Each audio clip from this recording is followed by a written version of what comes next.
Hello friends, সবাইকে আবারও একবার আমার চ্যানেলে স্বাগতম। তো দেখে নাও, এখানে আমি কিনে এসেছি পাবদা মাছ।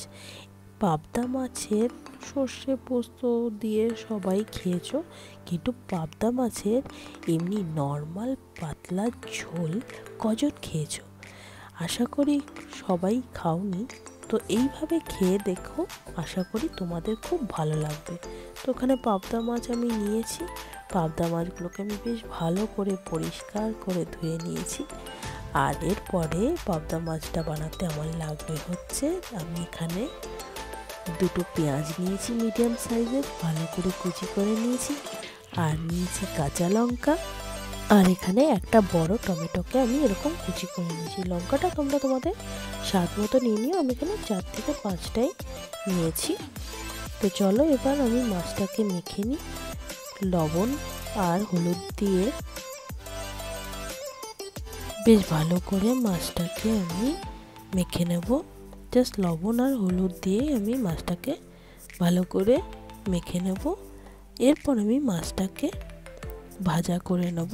একটু কড়া করে ভাজতে হবে, যেহেতু আমরা এমনি পাতলা ঝোল বানাবো। তো মাছগুলোকে আমি একটু কড়া করে ভাজবো। তো চলো, মাছগুলো আমার মাখা হয়ে গেছে।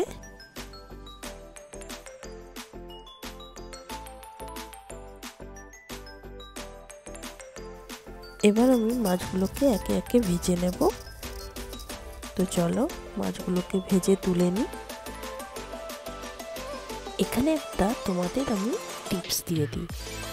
পাবদা মাছ ভাজতে গেলে ভীষণ তোমার ফাটে আর তেল ছিটে গায়ে পড়ার সম্ভাবনা থেকে যায়। তো যখনই পাবদা মাছ ভাজতে যাবে, তখন প্রথমে কড়াইতে তেলের উপরে প্রত্যেকবার ভাজার আগে 1 চিমটি নুন তোমরা ছিটিয়ে দেবে, তাহলে পরে আর তেল ছিটে তোমাদের গায়ে পড়বে না। তো এই ছোট্ট টিপসটা ছিল আজকের জন্য।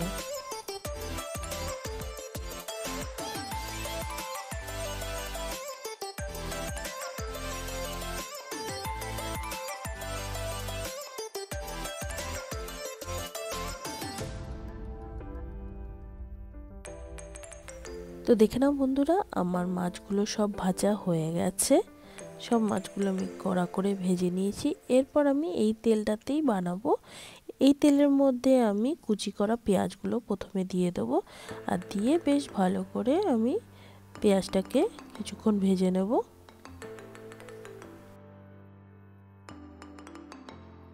পেঁয়াজটা কিছুক্ষণ ভাজা হয়ে গেলে এর মধ্যে আমি কাঁচা লঙ্কাটাও দিয়ে দেবো। চিড়ে রাখা কাঁচা লঙ্কা দিয়ে আবারও বেশ ভালো করে ভেজে নেব।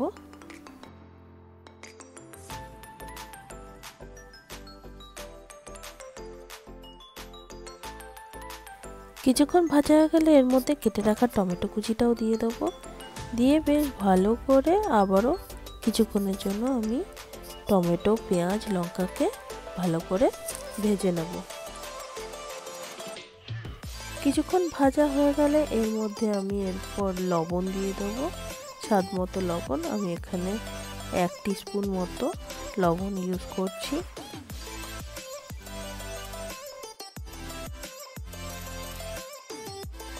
আর দিয়ে দেবো 1 টিস্পুন মতো হলুদ গুঁড়ো।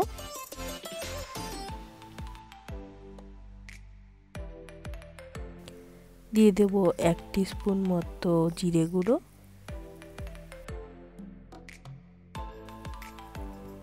1 টিস্পুন ধনে গুঁড়ো।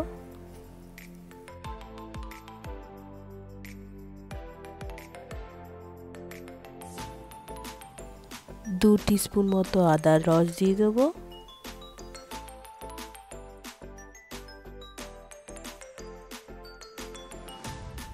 এরপর সব মশলাগুলোকে বেশ ভালো করে মিশিয়ে নেব। বেশ ভালো করে আমি পেঁয়াজ, টমেটো, লঙ্কা সব মশলাগুলোকে বেশ ভালো করে মিশিয়ে নেব।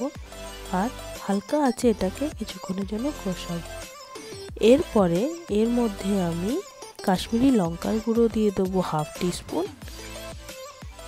দিয়ে আবারও বেশ ভালো করে মশলাটা নেড়ে দেব। আর এইভাবে হালকা আছে বেশ কিছুক্ষণের জন্য আমি এটাকে কষাবো। এটাকে আমি কিছুক্ষণের জন্য ঢাকা দিয়ে দেবো, যাতে পুরো মশলাটা ভালোভাবে কষে যায়। কিছুক্ষণ পরে ঢাকনা তুলে দেখে নাও মশলাটা আমাদের কষে গেছে, আর টমেটো পেঁয়াজগুলো বেশ নরম হয়ে গেছে। মশলাগুলো আমার বেশ ভালো করে কষে গেছে, পুরো নরম হয়ে গেছে সব। এরপর আমি এর মধ্যে দিয়ে দেবো হচ্ছে জল। পরিমাণ মতো জল দিয়ে দিতে হবে, কারণ যেহেতু পাতলা ঝোল বানাবো তো একটু জলটা বেশি পরিমাণেই লাগবে। তো জল দিয়ে আমি পুরো মশলাটা আবারও ভালো করে মিশিয়ে নেব। এরপর ঝোলটাকে ভালো করে ফুটে নেওয়ার জন্য একটা ঢাকনা দিয়ে কিছুক্ষণ ঢেকে রাখবো। কিছুক্ষণ পরে দেখে নাও ঝোলটা পুরো বেশ ভালোভাবে ফুটে গেছে, বেশ ভালোভাবে ঝোলটা ফুটে গেছে। এরপর আমি এর মধ্যে পাবদা মাছগুলোকে তুলে দেব, দিয়ে বেশ ভালো করে ডুবিয়ে দেব মাছগুলোকে।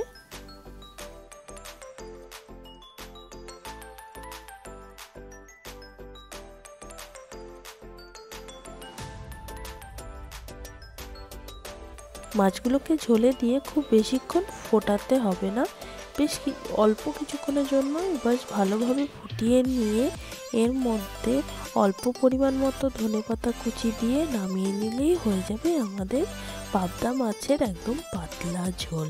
এইভাবে পাবদা মাছ যদি খেতে পারো বেশ অসাধারণ লাগে, পোস্ত সর্ষের থেকেও ভালো লাগে।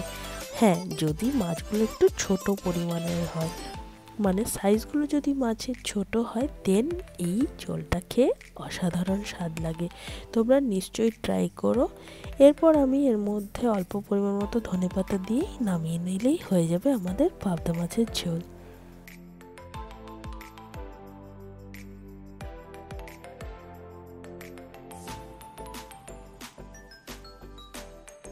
তো আমাদের পাবদা মাছের ঝোল পুরো তৈরি। এগুলো তোমরা গরম ভাতের সাথে খাবে, বেশ অসাধারণ লাগে খেতে। তো তোমাদের কেমন লাগলো আজকের রেসিপিটা প্লিজ কমেন্ট করে জানাবে। আর হ্যাঁ, আমার চ্যানেলটিকে সাবস্ক্রাইব করে নেবে, অ্যাজ ইউজুয়ালি বেল আইকনটিকে ক্লিক করে দেবে, আর আমাকে ফেসবুক আর ইনস্টাগ্রামে ফলো করতে ভুলবে না কিন্তু।